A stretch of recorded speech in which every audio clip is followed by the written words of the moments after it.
দেবেন দাদা অফিসে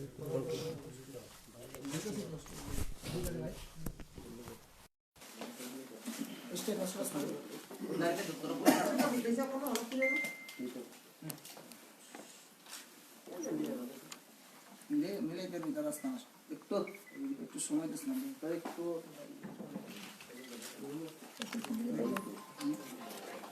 স্টার্ট করুন।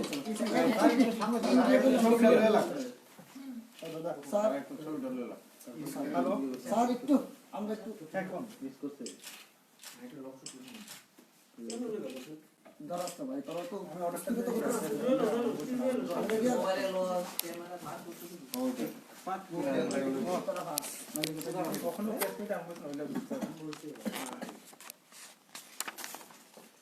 আমি পরে কথা প্লেসমেন্টে আছে স্যার একটু কষ্ট স্যার একটু সামনে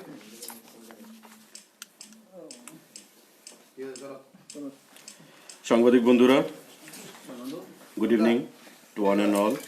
সবাইকে আজকে ছুটির দিনে সাংবাদিক বৈঠকে উপস্থিত হওয়ার জন্যে সবাইকে সরকারের তরফ থেকে, আমার ব্যক্তিগত তরফ থেকে অনেক অনেক অভিনন্দন জানাচ্ছি, শুভেচ্ছা জানাচ্ছি।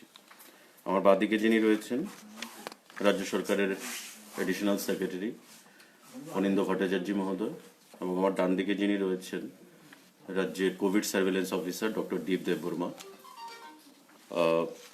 আপনারা জানেন যে বর্তমানে ভারতবর্ষে যে কোভিড মহামারী, তার তৃতীয় ঢেউ, যদি আমরা ধরে নিই তৃতীয় ঢেউ শুরু হয়ে গেছে, এবং আমাদের রাজ্যেও এই তৃতীয় ঢেউয়ের প্রভাব পড়তে শুরু করেছে। গতকাল এবং আজকে আমাদের প্রশাসনিক বৈঠক অনুষ্ঠিত হয়। গতকাল রাজ্যের মুখ্য সচিবের পৌরোহিত্যে অফিসারদেরকে নিয়ে মহাকরণে বৈঠক অনুষ্ঠিত হয়, এবং আজকে আমাদের মাননীয় মুখ্যমন্ত্রীর বাসভবনে ক্যাবিনেট মন্ত্রীদের উপস্থিতিতে, মুখ্য সচিবের উপস্থিতিতে আমাদের বৈঠক অনুষ্ঠিত হয়, এবং কিছু সিদ্ধান্ত রাজ্য সরকারকে গ্রহণ করতে হবে কোভিডের বর্তমান পরিস্থিতির কথা বিবেচনা করে, এবং কেন্দ্রীয় সরকারের যে গাইডলাইন বা নির্দেশ, সেই নির্দেশকে মান্যতা দিয়ে। দীর্ঘক্ষণ আমাদের আলোচনা হয়েছে আজকের বৈঠকেও, এবং আমাদের যে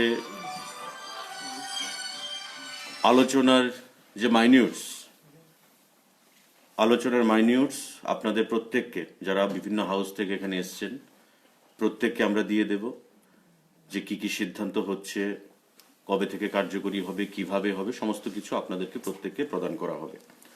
তার আগে আমরা আপনাদের মাধ্যমে রাজ্যের প্রতিটা অংশের মানুষকে অবগত করতে চাইব বর্তমান ত্রিপুরা রাজ্যের কোভিড স্ট্যাটাস নিয়ে।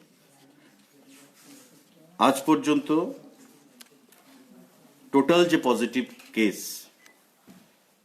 হচ্ছে 689, মানে গত দুদিনে এটা অ্যাবনর্মালি বেড়ে গেছে ত্রিপুরা রাজ্যে। টোটাল রাজ্যের কথা যদি আমরা বিচার করি, তবে 5% এখন পজিটিভিটি রেট টেস্টিং এর উপর। 5% টোটাল পজিটিভিটি রেট টোটাল স্টেটে। আমাদের এএমসি আগরতলা মিউনিসিপ্যাল কর্পোরেশনে সেটা 16.95% চলে এসছে, 16.95%, 16.95% এএমসিতে। আর ওয়েস্টে সেটা হচ্ছে 11.56%। অর্থাৎ আগরতলা পৌর পরিষদ 16.695 এবং পশ্চিম জেলাতে 11.56%। সারা রাজ্যে টোটাল 5%। আমাদের টেস্ট শুরু হয়ে গেছে এয়ারপোর্ট, রেলওয়ে স্টেশন, চুরাইবাড়ি আমাদের পয়েন্টে, তৎসঙ্গে আখাউড়া যে চেকপোস্ট আমাদের রয়েছে আইসিপি, সেখানেও টেস্ট শুরু হয়ে গেছে। প্রতিনিয়ত আমাদের টেস্ট চলবে এবং এতে করে আমরা পজিটিভিটি রেটটা যেমন বের করতে সক্ষম হব, ঠিক তেমনি রাজ্যের কোভিডের যে স্প্রেড সেটাকেও আর রুখতে আমরা সমর্থ হব। আপনাদেরকে আমরা অবগত করতে চাইব আমাদের বর্তমান রাজ্য সরকার যে পদক্ষেপগুলো আমরা নিচ্ছি, এবং জনগণের কাছে অ্যাপিল করব যে এই জানুয়ারি এবং ফেব্রুয়ারি মাস আমাদের অত্যন্ত সচেতন থাকতে হবে, সজাগ থাকতে হবে, এবং কোভিড যারা সায়েন্টিস্টরা, বিজ্ঞানীরা, এক্সপার্টরা ওনারা যে প্রজেকশন দিয়েছেন যে এই থার্ড ওয়েভ আমাদের রাজ্যে প্রায় 32,000-এর উপর ছাড়িয়ে যাবে পজিটিভিটি। এক্সপেক্টেড যে আমাদের যে থার্ড ওয়েভ, তাতে এক্সপেক্টেড যে সংখ্যাটা হতে পারে সেটা 32,000-এর উপর ছাড়িয়ে যেতে পারে, এবং তার মধ্যে 5% থাকবে সিভিয়ার, অর্থাৎ 1617।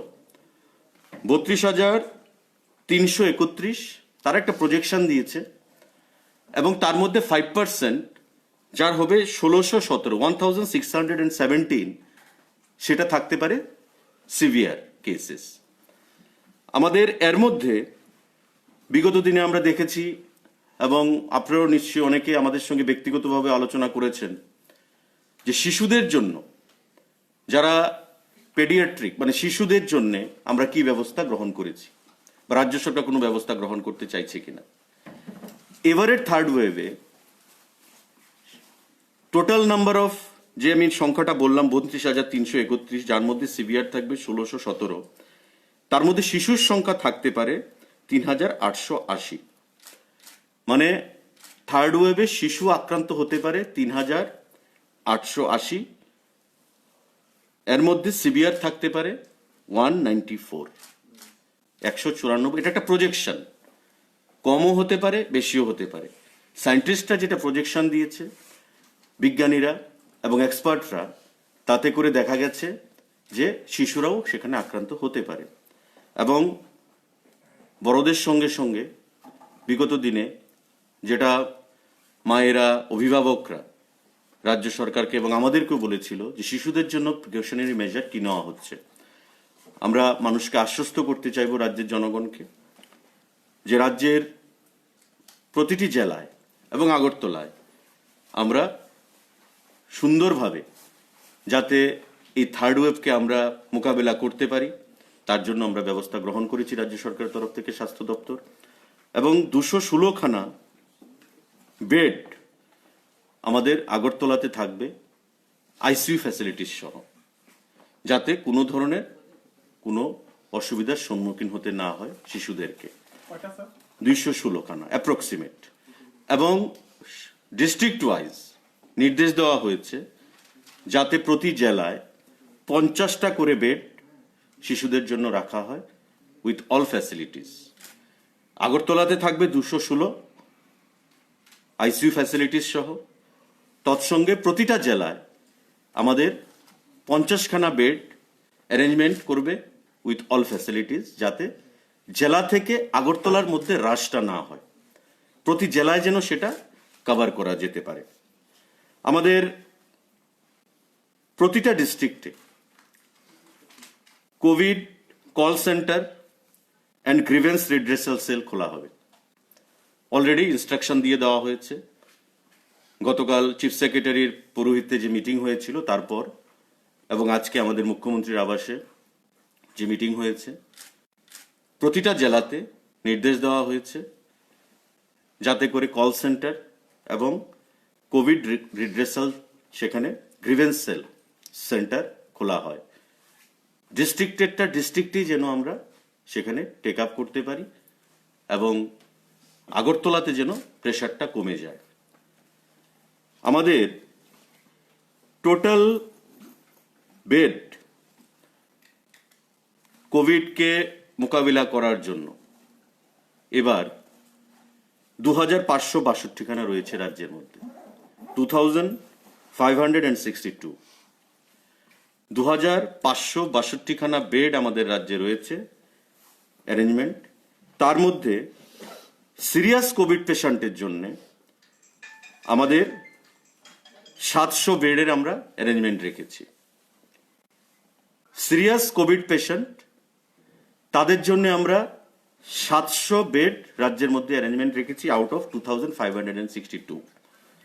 এর মধ্যে ওয়েস্টে আমাদের রয়েছে 330 খানা সিরিয়াস পেশেন্টের জন্য।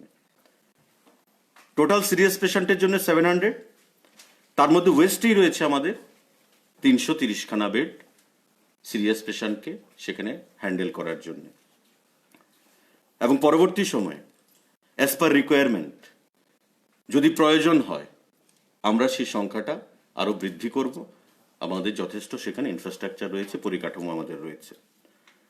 আমাদের অক্সিজেন প্ল্যান্ট আপনারা জানেন, বর্তমানে 22 খানা ফাংশনাল অক্সিজেন প্ল্যান্ট রয়েছে। কারণ আমরা ফার্স্ট ওয়েভ এবং সেকেন্ড ওয়েভে আমরা বিশেষ করে দেখেছি অক্সিজেন প্ল্যান্টের সেখানে সুবিধা ছিল না, অক্সিজেন সেখানে ডেফিসিয়েন্সি হতো, স্যাচুরেশন লেভেল নামতো, পরবর্তী সময়ে অনেক রোগীর মৃত্যুও হয়েছিল। তাই মাননীয় মুখ্যমন্ত্রী আমাদের স্বাস্থ্য দপ্তরকে গুরুত্ব দিয়ে টপ প্রায়োরিটি দিয়ে সারা রাজ্যে 22 খানা অক্সিজেন প্ল্যান্ট সেখানে স্থাপন করার উদ্যোগ নিয়েছেন, যাতে করে অক্সিজেনের ঘাটতি না হয়। এবং আজকে আমরা সেলফ সাফিসিয়েন্ট সেখানে 22 খানা অক্সিজেন প্ল্যান্ট আমাদের ফাংশনে রয়েছে, ফাংশনাল। আমাদের স্টক রয়েছে মেডিসিনের সাফিসিয়েন্ট, কোনো অসুবিধা নেই। 15 থেকে 18 খানা 18 বছর এই যে ভ্যাকসিন আমরা শুরু করেছি ড্রাইভ, উল্লেখযোগ্যভাবে আমাদের সফলতা এসছে। এবং এখন পর্যন্ত আমাদের রাজ্য সরকার 36.18% আমরা অ্যাচিভ করেছি। 3 তারিখ থেকে আমরা শুরু করেছিলাম। Till now the achievement is 36.18%। The figure is 77,057, 77,057 first dose আমরা দিয়েছি। এবং আমাদের টার্গেট হচ্ছে 2,13,000। 2,13,000 হচ্ছে 15 থেকে 18 বছরের যে বয়স সীমা ছেলে মেয়েদেরকে দেওয়ার, সেটা আমাদের টার্গেট ফিক্স করেছি 2,13,000। তার মধ্যে 77,057টা ভ্যাকসিন ফার্স্ট ডোজ আমরা প্রদান করেছি। Achievement rate is 36.18%। এটা আমরা উল্লেখযোগ্যভাবে আগামী দিনে আমরা কভার করব। বর্তমান যে আমাদের হেলথ ইনফ্রাস্ট্রাকচার রয়েছে এবং এক্সপার্টরা, সায়েন্টিস্টরা যেটা বলেছেন যে 32,000-এর উপর যাবে এবং তার মধ্যে সিভিয়ার পেশেন্ট থাকবে 1,617 জন অ্যাপ্রক্সিমেট। এই ক্রাইসিসটাকে হ্যান্ডেল করার জন্য স্বাস্থ্য দপ্তর আরও doctor, nurse, MPW, lab technician, sweeping staff সেগুলো রিক্রুট করবে contract basis, emergency basis, contract basis. এবং টোটাল নাম্বারটা হবে 500 থেকে 700-র মতো, অল পুট টুগেদার। সমস্ত কিছু মিলিয়ে তারা রাজ্য সরকার যাতে কোভিড এই ক্রাইসিসকে আমরা সঠিকভাবে মোকাবিলা করতে পারি তার জন্য doctor, nurse, MPW, lab technician, sweeping staff কোনো কিছুর যাতে অভাব না হয় বা কোনো কিছুর অভাবে যেন মানুষের সার্ভিসটা যেন হ্যাম্পার্ড না হয়, সেই জিনিসটা মাথায় রেখে এই সিদ্ধান্তগুলো সেখানে গ্রহণ করা হচ্ছে। এবং এই জানুয়ারি ফেব্রুয়ারি এই 2 মাস আমাদেরকে খুব সাবধানতা অবলম্বন করতে হবে।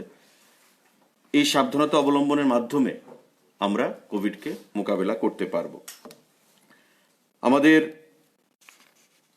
রাজ্য সরকার যে সিদ্ধান্তগুলো গ্রহণ করেছে আপনাদেরকে কিছু কপি আমরা দিয়ে দেব। আগামীকাল থেকে রাত 9টা থেকে ভোর মানে সকাল 5টা পর্যন্ত নাইট কারফিউ থাকবে উইথ এফেক্ট ফ্রম 10th জানুয়ারি 2022 এবং এটা থাকবে 20 জানুয়ারি পর্যন্ত। আমরা চট করে 1 মাসের জন্য দিচ্ছি না, আমরা দেখব যে এই সতর্কতা অবলম্বন করলে আমাদের রেজাল্ট কি আসছে, প্রতিদিন আমাদের পজিটিভিটি রেট কি আসছে। আমরা 10 দিনের জন্য অ্যাজ এ কেস স্টাডি প্রথম 10 দিন উইথ এফেক্ট ফ্রম টুমরো 10 তারিখ থেকে 20 তারিখ পর্যন্ত আমরা দিচ্ছি রাত্রি 9টা থেকে ভোর 5টা পর্যন্ত নাইট কারফিউ। এটা কেস স্টাডি হিসেবে আমরা করছি। পরবর্তী সময়ে depending upon the gravity of the situation আমরা বৃদ্ধিও করতে পারি, আবার কমও করতে পারি। কিছু কিছু আমি এগুলো লাইন বাই লাইন পড়বো না, আপনাদের প্রত্যেককে হ্যান্ড আউট দিয়ে দেওয়া হবে এগুলো, যেগুলো রাজ্য সরকারের সিদ্ধান্তগুলো। যেমন ম্যারেজ হল 100 জনের বেশি নেওয়া যাবে না, কোনো রেস্টুরেন্ট, ধাবা, শপিং মল তার যা ক্যাপাসিটি তার 50% লোক দিয়ে 1/3 লোক দিয়ে চলবে। আমাদের পাবলিক কোনো মিটিং বন্ধ থাকবে আগামীকাল, মানে এই ইস্যু থেকে যখন শুরু হবে। প্রতিটা জিনিস আপনাদেরকে এখানে ইলাবোরেটলি প্রদান করা হয়েছে, এগুলো আপনাদেরকে আমরা প্রদান করব।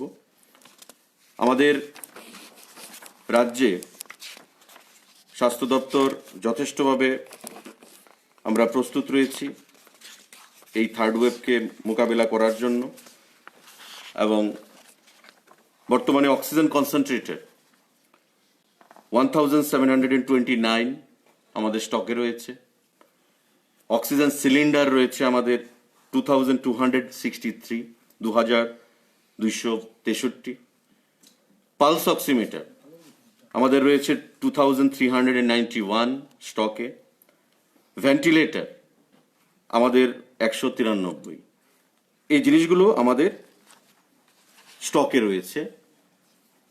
In case of any urgency, যদি কোনো রিকোয়ারমেন্ট থাকে আমাদের আরো বেশি বৃদ্ধি করতে হয়, আমরা প্রস্তুত রয়েছি সেই জিনিসগুলোকে আরো বৃদ্ধি করব। আপনাদের মাধ্যমে রাজ্যের প্রতিটা জেলায় প্রতিটা অংশে জনগণের কাছে আমাদের আহ্বান থাকবে, আমাদের টেস্টিং যেমন শুরু হয়ে গেছে, এবং আজকে যে ফিগারটা আমরা বললাম সাংবাদিক সম্মেলনের শুরুতে, আজকে যে পজিটিভিটি রেট টোটাল 689 হয়ে দাঁড়িয়েছে, মানে আজকের রেট হচ্ছে 206। গতকাল পর্যন্ত ছিল 483, আজকে হয়েছে 206। তো স্বাভাবিকভাবে সংখ্যাটা বৃদ্ধি পেয়ে 689 হয়েছে। এই যদি রেট বাড়তে থাকে তবে এই সংখ্যাটা অনেক পৌঁছে যাবে। তার জন্য আমাদের রাজ্য সরকারের তরফ থেকে প্রত্যেকের কাছে আপিল থাকবে যে প্রিকশনারি মেজার যে জিনিসগুলো আমরা গ্রহণ করছি সরকার থেকে, এগুলো রাজ্যের মানুষের জন্য, আপনাদের প্রত্যেকের মঙ্গলের জন্য। এয়ারপোর্টে প্যাসেঞ্জাররা যারা আসছেন তাদেরকে টেস্ট বাধ্যতামূলক করা হচ্ছে। আজকেও এয়ারপোর্টে দেখা গেছে যে একটু বাইরে থেকে যারা এসছে টেস্ট করানোর কথা বলা হয়েছে, তাদেরকে একটু উত্তেজনা তৈরি হওয়ার চেষ্টা করা হয়েছিল। কিন্তু বুঝতে হবে যে আমার সতর্কতা যদি না থাকে, অবলম্বন না করি, তবে অন্যের সেখানে অসুবিধা হবে। এই জিনিসটা প্রত্যেকের, রাজ্যবাসীর মঙ্গলের। আপনারা একটু কোপারেট করবেন। বাইরে থেকে যারা প্যাসেঞ্জাররা আসবে, রেল, এয়ারপোর্ট, আমাদের বর্ডার সন্নিহিত যে আইসিপি রয়েছে, চেকপোস্ট এবং চুড়াইবাড়িতে, কারণ বহিরাগতরা বিগত দিনেও আমরা দেখেছি যে বাইরের রাজ্য থেকে এসে স্প্রেড করা হয়েছে। একটা সময় ছিল ত্রিপুরা কোভিড ফ্রি ছিল, কিন্তু বাইরের রাজ্যের প্রায় 1 মাস পরে আমাদের সেখানে সংক্রমণ শুরু হয়েছে, এবং বাড়তে বাড়তে সেটা অনেক দূরে পর্যন্ত পৌঁছে গেছে, মৃত্যু হয়েছে। এই পরিবেশ যেন আর তৈরি না হয়, রাজ্য সরকারের তরফ থেকে প্রত্যেকের কাছে আমাদের আহ্বান থাকবে যে প্লিজ কোপারেট করুন। আপনার, আমার পরিবার, আমার সমাজ, আমার রাজ্যের মঙ্গলের জন্য। এবং প্রত্যেকে বাজার, হাট, প্রত্যেকটি জায়গায় যেন মাস্ক ব্যবহার করা হয়। কারণ দেখা গেছে যে এক্সপার্টরা বলেছেন যে মাস্ক যদি সঠিকভাবে ব্যবহার করা হয় প্রতিটি জায়গায়, তবে সংক্রমণটা সিগনিফিকেন্টলি কমে যাবে। এবং সংক্রমণটা যখন কমবে তো স্বাভাবিকভাবেই রাজ্য সরকারকে কঠোর সিদ্ধান্ত নিতে হবে না। সংক্রমণ যদি বৃদ্ধি পায় তবে রাজ্য সরকারকে কঠোর সিদ্ধান্ত নিতে হবে। এই জিনিসটা মাথায় রেখে আপনারা প্রত্যেকে মাস্ক ব্যবহার করুন, স্যানিটাইজার ব্যবহার করুন এবং সোশ্যাল ডিস্টেন্সিংটা মেনটেন করুন, যেটা বিগত দিনেও আপনারা করেছেন। এবারও আমাদের করতে হবে, সম্মিলিতভাবে কোভিডকে আমাদের পরাজিত করতে হবে। যারা এক্সপার্টরা বলছেন যে এই জানুয়ারি ফেব্রুয়ারি মাস অত্যন্ত পিকে থাকবে, তারপর আস্তে আস্তে এটা নিচের দিকে যাবে, কিন্তু এই দুটো মাস আমাদেরকে সাহসিকতার পরিচয় দিয়ে রাজ্য সরকারকে সাহায্য করে সকলের স্বার্থে, সমাজের স্বার্থে, রাজ্যের মানুষের স্বার্থে আমরা যেন কোভিডকে মোকাবিলা করতে পারি, সেটা আপনাদের প্রত্যেকের কাছে আমাদের অ্যাপিল থাকবে।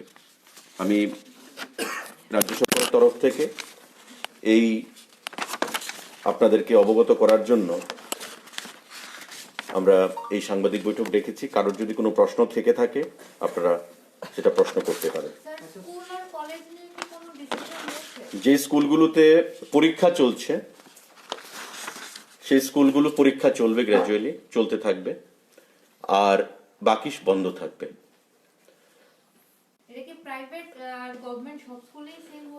প্রাইভেট তো সিদ্ধান্ত, মানে আমরা বিগত দিনেও দেখেছি যে রাজ্য সরকার যা সিদ্ধান্ত নেয় প্রাইভেট সে তারাই পালন করে, তো স্বাভাবিকভাবে এবারও ব্যতিক্রম হবে না আশা রাখছি। আমাদের যেখানে পরীক্ষা চলছে পরীক্ষা চলবে, আর বাকিগুলো বন্ধ থাকবে। এটা আজকে থেকে তো সার্কুলার দিয়েছে, আগামীকাল থেকে এফেক্টিভ হবে, তো নিশ্চয়ই উইথ এফেক্ট ফ্রম 10th জানুয়ারি 2022 একই হবে। এটা শিক্ষা দপ্তর থেকে আলাদা জানিয়ে দেওয়া হবে।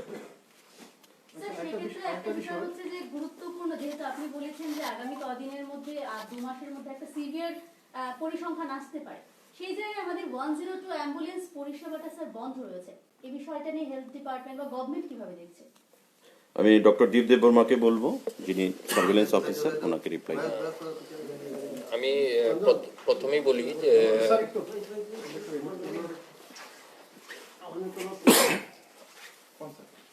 স্বাস্থ্য দপ্তরে অ্যাম্বুলেন্সের এখনো এরকম কোনো ঘাটতি নেই, কিন্তু যে প্রশ্নটা করেছেন 102 বন্ধ যে অ্যাম্বুলেন্স, সরকারিভাবে বা দপ্তর থেকে কিন্তু এরকম কোনো অর্ডার বা নির্দেশ কিন্তু দেওয়া হয়নি। বিভিন্ন সোশ্যাল মিডিয়াতে, ফেসবুকে আমরাও দেখতে পেয়েছি যারা অনেক অপারেটর বা অনেক পাবলিক ওদেরকে যেটা বলেছে যে ওদেরকে নাকি বলা হয়েছে, তো মুখে বলার তো কোনো কথা নেই। যদি অপারেটর যদি চালাতে হয় বা না চালাতে পারে, ওরাদেরকে অর্ডারটা দেখাতে হবে, কিন্তু দপ্তর থেকে এরকম কোনো অর্ডার দেওয়া হয়নি। কোম্পানি বলছে যে এনএইচএম থেকে তাদেরকে না করা হয়েছে যেহেতু ফান্ডিং এর কিছু সমস্যা রয়েছে, সেই বিষয়ে আমি তো এই কথাই বললাম, কারণ যখন একটা টেন্ডারের মাধ্যমে একটা এজেন্সি কাজ করছে, এজেন্সি তো মুখের কথায় তো এটা বন্ধ করতে পারে না। যদি ওরা বন্ধ করে থাকে বা যাই করে থাকে, আপনাদের মাধ্যমে ওদের কাছে প্রশ্ন থাকা উচিত যে আপনারা যদি কোনো অর্ডার থাকে অর্ডারটা দেখান আমাদেরকে, তারপর আমি জনসমক্ষে আমরা সেটা বলবো। এরকম কোনো অর্ডার দপ্তর থেকে দেওয়া হয়নি এখন অবধি। তারা ইচ্ছে করে করছে, এটা আমাদের কাছে এরকম কোনো ইনফরমেশন নেই কি ইচ্ছা করে করেছে নাকি, কারণ আমি গতকালও দেখতে পেয়েছি 102 অ্যাম্বুলেন্সে কিন্তু জীবিত পেশেন্ট আসছে। এখন কিছু পার্টিকুলার পকেটে কি পেশেন্ট মুভমেন্ট হচ্ছে না হচ্ছে, এরকম আমাদের কাছে কোনো ইনফরমেশন এখন অবধি নেই। স্যার, প্রশাসন কি এই ব্যাপারে ওদের সঙ্গে কথাবার্তা বলেছে, মানে নিউজটা পাবলিশ হওয়ার পর? দেখেন, এটা অ্যাকচুয়ালি 102 অ্যাম্বুলেন্সটা পার্টিকুলার একটা division of the health department দেখে, তো আমার কাছে যতটুকু ইনফরমেশন ছিল এতটুকু আমি আপনাদের কাছে শেয়ার করলাম। আর বাকি নিশ্চয়ই যদি থাকে ওরা নিশ্চয়ই যোগাযোগ করেছে। আর আপনারা যেহেতু এই প্রশ্নটা তুলেছেন, আমি আজকে এই মেসেজটাও কনভে করে দেবো ওদের কাছে। আমরা যতটুকু জানি যে 2 বছর আগে যে 50টা অ্যাম্বুলেন্স মানে ইনোগ্রেট করা হয়েছে, পার্টিকুলার ওই 50টা অ্যাম্বুলেন্সই মানে ওদের যে সার্ভিসটা বন্ধ রেখেছে। Just let me intervene here. আপনারা অ্যাম্বুলেন্সের কথা যেটা বললেন, আমাদের যে মাইনিউটসটা রয়েছে, রাজ্য সরকারের যে মাইনিউটসটা, নতুন একটা মাইনিউটস আজকে এসছে, তাতে বলা আছে 15 নম্বর পয়েন্টে, ডিস্ট্রিক্ট অ্যাডমিনিস্ট্রেশন মানে all DMs in consultation with the health department should extend necessary support for cleaning and sweeping of COVID care centers. এটা একটা। আর DM and collector should place the order immediately for procurement of ambulance within next 3 days using funds allocated out of SDRF. State Disaster Management যে fund, আপনারা জানেন যে DM এর কাছে সেই fund থাকে। প্রত্যেক DM they have been instructed to place the order within next 3 days in consultation with the health department for procurement of ambulance. কোনো জেলাতে যদি অ্যাম্বুলেন্সের প্রয়োজন হয় ওই হাসপাতালে, ওখানকার ডিএম তার প্রকিউরমেন্টের এসডিআরএফ এর ফান্ড, স্টেট ডিজাস্টার ম্যানেজমেন্টের ফান্ড ব্যবহার করে অ্যাম্বুলেন্স কিনতে পারে। So there is no dearth of fund, there is no dearth of this thing infrastructure. এখানে কোনো কিছুর অভাব হবে না, কারণ we all are equipped with all necessary items and all. কোভিডকে আমাদের পরাজিত করতে হবে, সেটাই হচ্ছে আমাদের স্পিরিট, সেটাই হচ্ছে গভর্নমেন্টের ইন্টেনশন। তৎসঙ্গে আমি একটা পয়েন্ট মিস করে গেছিলাম, মোটর ভেহিকেল যেমন অটো চালক, বাস, তারা যেন কোনো অবস্থাতেই বেশি প্যাসেঞ্জার না নেয় গাড়িতে। ট্রান্সপোর্ট দপ্তরের মাননীয় মন্ত্রীকে বলা হয়েছে যাতে প্রতিটা ইউনিয়নের সঙ্গে কথা বলে, সিন্ডিকেটের নেতৃত্বের সাথে কথা বলে সেটা ডিসিশন নেওয়ার জন্যে, কিন্তু আমাকে বলা হয়েছে এটা অ্যাডভান্স বলে রাখার জন্যে প্রতিটা গাড়ি যেন কোনো অবস্থাতেই ওভারলোডিং না করে। কোভিড প্যারামিটার, কোভিড বিধিনিষেধ মেনে যেন তাদেরকে সেখানে গাড়ি চালানো নির্দেশ দেওয়া হয় বা গাড়ি যেন তারা চালায়। সেখানে টিম থাকবে সার্ভেলেন্সের জন্য। টিম যখন রাস্তাঘাটে বা যেখানেই হোক, কোনো অবস্থাতেই এই জিনিসগুলো বরদাস্ত করা হবে না, ওভারলোডিং বা ম্যাক্সিমাম প্যাসেঞ্জার ক্যারি করা। পরবর্তী সময়ে সরকার বা দপ্তর সেখানে কঠোর পদক্ষেপ গ্রহণ করবে। এটা আপনাদের মাধ্যমে প্রতিটা গাড়ির যে সংগঠন রয়েছে তাদেরকে আমরা জানিয়ে রাখছি, পরবর্তী সময়েও তাদেরকে জানিয়ে দেওয়া হবে। আর কোনো কোশ্চেন প্লিজ? জেলাভিত্তিক পজিটিভিটি রেটটা কি অ্যাভেলেবল হবে? জেলাভিত্তিক আমাদের আজকেরটা তো আমরা বলে দিলাম, এটা হচ্ছে 7 তারিখ পর্যন্ত। সেকেন্ড পেজ এটাই আছে। এটা জেলাভিত্তিক যে রেট টোটাল, ওয়েস্ট ত্রিপুরাতে আমি বললাম 5%-এর কাছে, সিপাহীজলাতে আছে 1.86%, খোয়াইতে আছে 0.52%, গুমতি 1.51%, সাউথ ত্রিপুরা 1.39%, ধলাই 0.95%, ঊনকোটি 1.56%, নর্থ ত্রিপুরা 1.51%। এটাই হচ্ছে জেলাভিত্তিক। তবে এটা একটু ভ্যারি করবে এখন, কারণ বিগত দুদিনে মানে একটা অ্যাবনর্মাল রাইজ হয়েছে, যেটা আমরা আজকে বলেছি যে আজকের ডেটে 200+ হয়ে গেছে, 206। তো স্বাভাবিকভাবেই আজকের গতকালকের যে ট্যালি তার সঙ্গে আগের মিলবে না, এই জিনিসটা সাবজেক্ট টু মডিফিকেশন। কত তারিখ পর্যন্ত? এটা থাকবে আপনার আজকে 7 তারিখ পর্যন্ত। তো this figure is subject to modification.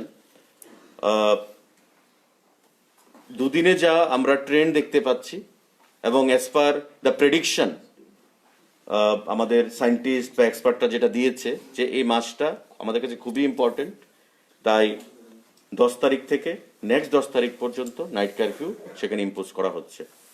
বাকি এটার ডেভেলপমেন্টের উপর বিচার করে, বিশ্লেষণ করে আমাদের সোশ্যাল ডিস্টেন্সিং, মাস্ক ব্যবহার যদি আমরা করি, আবার তারা সেটাও বলছে যে এটা নামতে পারে যদি আমরা সতর্ক থাকি। আমার আহ্বান থাকবে আবার ওয়ান্স এগেইন যে আপনারা প্লিজ কোঅপারেট। যারা ডাক্তার, হেলথ স্টাফরা রয়েছেন, এয়ারপোর্টে বিভিন্ন জায়গায় যারা টেস্টিং করাচ্ছেন, এবং সোয়ামোটো টেস্টিংটা যেন হয়। আমার কোনো সিমটমস নেই, আমি তাই টেস্টিং করাবো না এমন নয়। আমি যদি টেস্টিংটা করতে পারি, যদি এটা ডিটেক্ট হয়, তবে আমি নিজেকে নিজে আইসোলেট করবো, আমার পরিবারের মানুষকে আমি বাঁচাতে পারবো, ফার্দার স্প্রেড থেকে আমি রক্ষা করতে পারবো।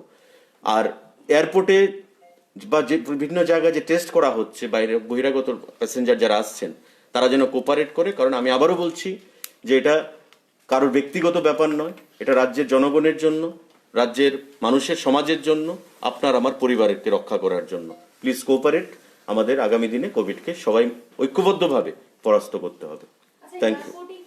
ডাবল ভ্যাকসিনেশনের রিপোর্ট থাকা সত্ত্বেও কি টেস্টিং ম্যান্ডেটরি? সামটাইম এটা দেখা গেছে ডাবল ভ্যাকসিনেশন কি? Double vaccination is not that কে আপনার কোভিড হবে না। Double vaccination will give you the power to overcome the disease.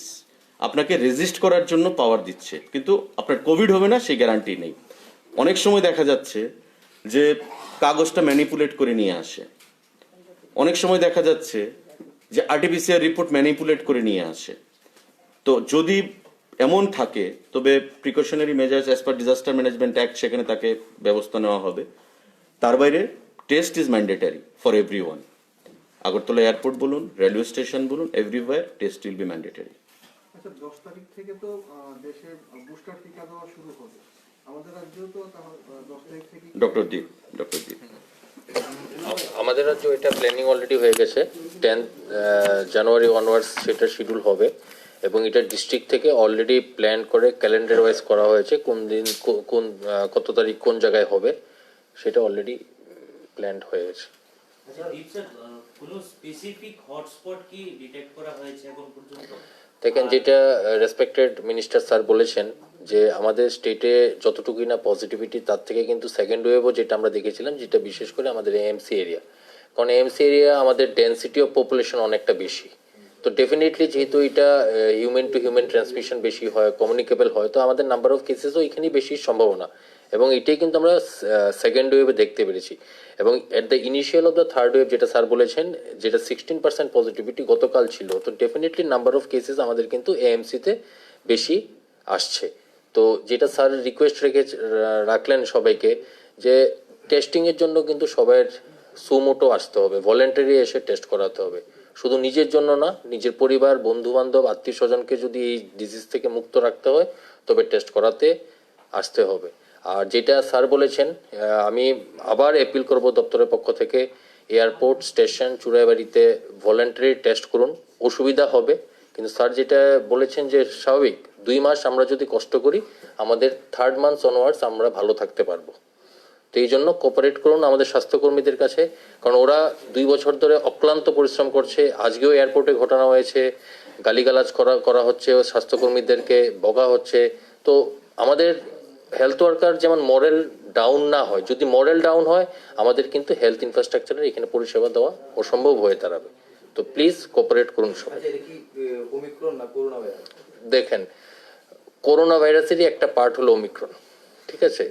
তো করোনারই যেমন ছিল ডেল্টা প্লাস, এরকম করে, তো ওমিক্রন এটারই একটা ভেরিয়েন্ট। ওমিক্রন কি তীব্রতা আছে এখন? না, এখনো লেবেস এখন অব্দি যা স্যাম্পল গেছে সবগুলি নেগেটিভ আছে।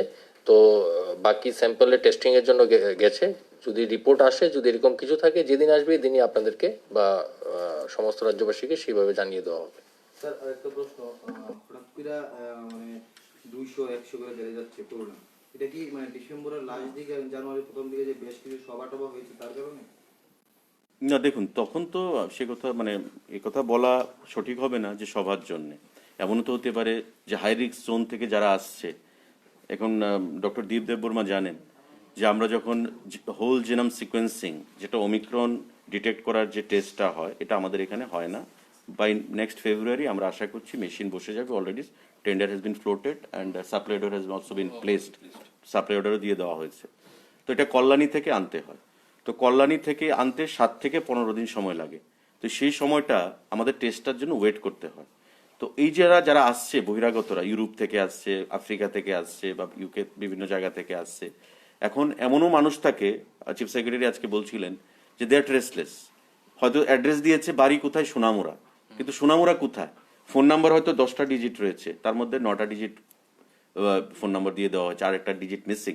তো তাদেরকে ট্রেস করা যাচ্ছে না, তো তারাও স্প্রেড করছে। আর আপনার যেটা প্রশ্ন ছিল এবং ডক্টর দীপ যেটা বললেন যে ওমিক্রন আমরা পাওয়া যায়নি, স্প্রেডটা দেখে মনে হচ্ছে this cannot also be ruled out যে ওমিক্রন আছে কি নেই, থাকতেও পারে। কিন্তু যতক্ষণ না পর্যন্ত আমরা বলতে পারবো টেস্ট করে যেটা ওমিক্রনই, ততক্ষণ এটা বলা অফিসিয়ালি ঠিক হবে না। কিন্তু স্প্রেড দেখে মনে হচ্ছে, কারণ ওমিক্রনের যে ভ্যারিয়েন্ট, সায়েন্টিস্টরা কি বলছেন যে ডেল্টা প্লাস থেকে এটা খুব ফাস্টার আরো স্প্রেড করে, কিন্তু মর্টালিটি রেট কম। কিন্তু তার জন্য এটা ধরে নেওয়া আমাদের ভুল হবে যে ওমিক্রনই, কিন্তু আবার এটাও ধরা যাবে না যে ওমিক্রন না। So we should be go very careful অ্যান্ড আমাদের সার্ভিলেন্স রাখতে হবে। এবং যে প্রিকশনারি, তার একমাত্র ওষুধ হচ্ছে প্রিকশনারি মেজার, সোশ্যাল ডিস্টেন্সিং এবং মাস্ক। Thank you. সেকেন্ড ওয়েভের মতো কি মাইক্রো কন্টেইনমেন্ট জোন বা এমন কিছু করা হবে এবার? অবশ্যই এটার জন্য অলরেডি অর্ডার ইস্যু হয়ে গেছে, যেখানে 5% positivity, micro containment, not whole district ইয়া হোল এএমসি এরিয়া, এরকম না, মাইক্রো কন্টেনমেন্ট, যেখানে ক্লাস্টার ফর্ম হবে আর 5% 10% পজিটিভিটি টাচ করবে, সেখানে মাইক্রো কন্টেনমেন্ট করা হবে এবারও। আচ্ছা, আরেকটা ম্যাটার, সেটা হচ্ছে আপনারা জানেন তীর্থমুখে পৌষ সংক্রান্তি মেলা হয় এবং প্রচুর মানুষ সেখানে জড়ো হয়। রাজ্য সরকার বিগত দিনগুলোতে মেলাতে মানুষ আনার জন্য সেখানে গাড়ি প্রোভাইড করতো, ভেহিকেল প্রোভাইড করতো সারাউন্ডিং এলাকাগুলো থেকে মানুষকে নেওয়ার জন্য, ক্যারি করার জন্য। এবার রাজ্য সরকার কোনো গাড়ি প্রোভাইড করবে না, কারণ আমরা চাই তীর্থমুখ মেলা যেন সমপরিমাণ, যেই ভিড়টা আগে হতো সেই ভিড়টা যেন না হয় এবং খুব লিমিটেড মানুষ নিয়ে যেন তীর্থমুখ মেলাটা হয়। তাই রাজ্য সরকার কোনো অবস্থাতেই সেখানে গাড়ি প্রোভাইড করবে না, number 1। Number 2, Agartala AMC area এবং ওয়েস্ট ডিস্ট্রিক্ট যেহেতু সব থেকে বেশি সেখানে অ্যাফেক্টেড এবং পার্সেন্টেজটা খুব বেশি, এখান থেকে কোনো ব্যবসায়ী যেন তীর্থমুখ মেলাতে না যায়, কারণ উই নেভার নো যে কার কি রয়েছে। তো তারা গেল, একটা ভালো সংখ্যায় ব্যবসায়ী তারা জিনিসপত্র নিয়ে মেলাতে গিয়ে বসে, তো সেখানে গিয়ে যদি স্প্রেড হয় তবে ওই ডিস্ট্রিক্ট বা ওই সাব ডিভিশনেও সেখানে স্প্রেড হবে। তারা যেন না যায়, আমাদের অ্যাপিল থাকবে প্রত্যেকের কাছে, প্লিজ কোঅপারেট। Thank you. সবাই দিয়ে দেন হাতে হাতে।